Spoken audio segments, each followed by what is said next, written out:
So in this question, at first, it asks us deduce the order of reaction with respect to O2 and with respect to NO. So from we can use the experimental data it gave us to calculate the order of the reaction. So from the experiment 1 and 2, we can see that the concentration of NO was held constant and the concentration of oxygen was doubled. So you can just write this as times 2, and we can see that the rate of our reaction also doubled. So we will say it's with first respect to O2. I'll just write it like this, to the power of 1. And then for NO, we can use, for example, experiment 2 and 3. So both the concentration of our oxygen and our NO was doubled, so times 2 and times 2. And the rate increased by a factor of 8. It was times 8. So what we can do is 8 divided by 2 to cancel out the effect of increasing oxygen. We'll get 4. So our rate of reaction was increased by a factor of 4, and our concentration of NO was doubled. So we can say that it is second order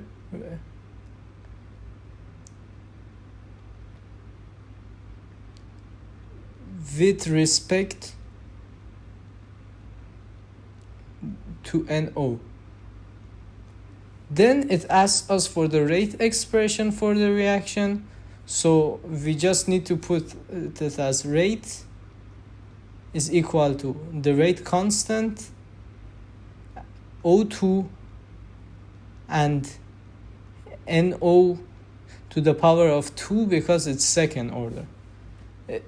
Next, it asks us to calculate the value of the rate constant and state the units.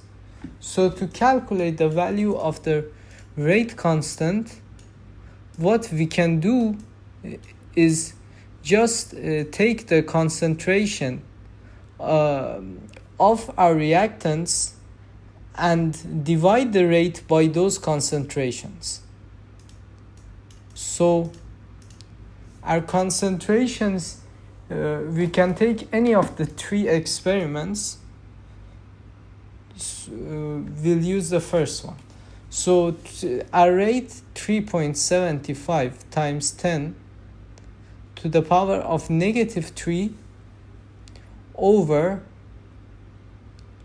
3.5 times 10 to the power of negative 2, and this should all be to the power of 2 because it's second order with respect to NO, times 1.75 to the power of 10 to the power of negative 2, and this will give us 1.75 times 10 to the power of negative 2.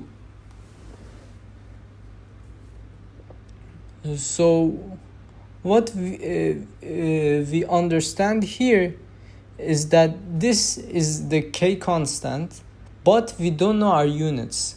So for the units, we'll take the units of the concentration of the rate of reaction, which is mol dm negative 3 s negative 1 over so because it's second order, our units for NO should be to the power of 2. So it will be mol squared times dm negative 6 times for O2 it would be mol dm negative 3.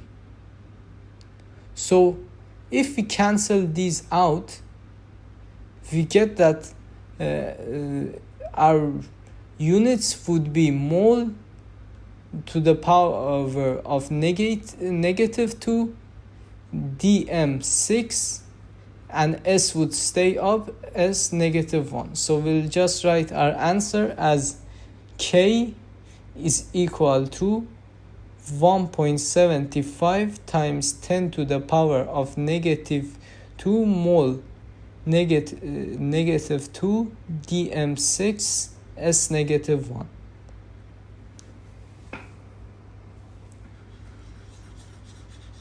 And then it asks us to calculate the expected rate of reaction if the reactants from experiment 2 were placed in a container of twice the original volume. So we can use our rate equation, and we know that since they are gases, by placing them in twice the original volume, their concentration will be halved. So what we will do is 1.75 times 10 to the power of negative 2 times 3.5 times 10 to the power of negative 3 over 2 times 3.5 times 10 to the power of negative 3 again over 2. And from this we can calculate it using our calculator. We'll get 9.38 times 10 to the power of negative 4, and since is the rate of reaction, it will have the units mole dm negative 3 s negative 1. So for part 5, the question is asking us to suggest a possible two-step mechanism consistent with the rate expression, and we should identify the rate determining step. So for this, there are many ways we can go through it, but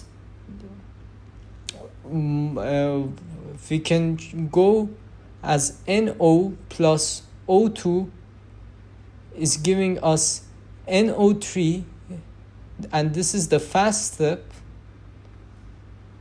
and then from NO3, if we have another NO, we will get 2NO2, and this is the slow step. So this will be the rate determining step, and if we slash out the intermediate product on the reactant side, we'll get NO 2NO plus O2. So it is consistent with our order of reaction we calculated in the first part. And then it says the reaction A is faster at 323 Kelvin than at 298 Kelvin. Explain the increase in rate in terms of collision theory and Maxwell-Boltzmann energy distribution curves. So for this question, we can draw the Maxwell-Boltzmann distribution curve. So we need two graphs.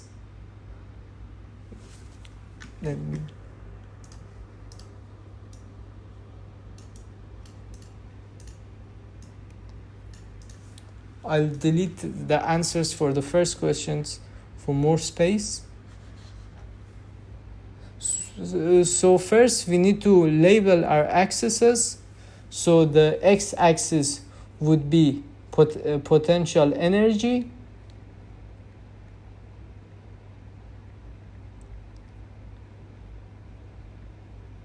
Y-axis would be number of particles.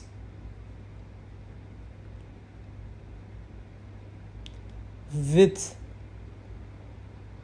potential energy. And so this would be the Boltzmann curve for 298 Kelvin, and this would be the Boltzmann curve for 323 Kelvin. We can see that the peak of the graph is lowered. This shows that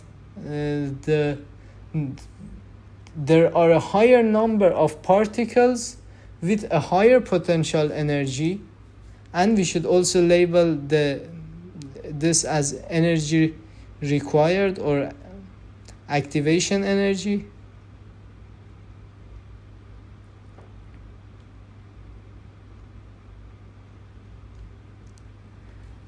And the graph is shifted to the right.